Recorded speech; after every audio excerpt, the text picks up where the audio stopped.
It's just amazing. Wow. Pure display of proof over promise. Very interesting insight on what actually works. Great set of panels. It's a great opportunity to network, and I love coming at the Unstop Awards.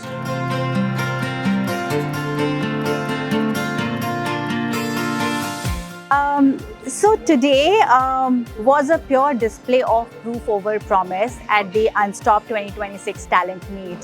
So I saw the demo, the 20-minute demo about end-to-end, right from the time when we have a job description till the time candidates are shortlisted and the pool is graded. It's just amazing. 20 minutes end-to-end, wow. One of the things that I actually look forward to was the UTM Talent Report. It essentially talks about what is actually working on the campus, what's working with the students. Is it the campus engagement? Is it the guest lectures? Is it going on to the campuses and speaking to the students? Is it any engagement activity that works well with them? It just gives me a very interesting insight on what actually works and what I can implement as an organization, because I was there on the other end once.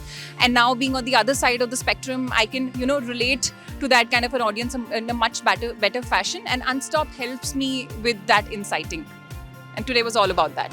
One of the reasons I may come here is to listen from a great set of panels.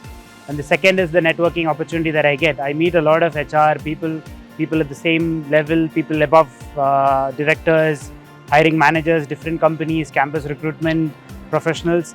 Definitely, I'm going to look at the demo further and then see where this can be used at multiple locations. We'll be able to try it out there. It's a great opportunity to network, and I love coming at the Unstop Awards.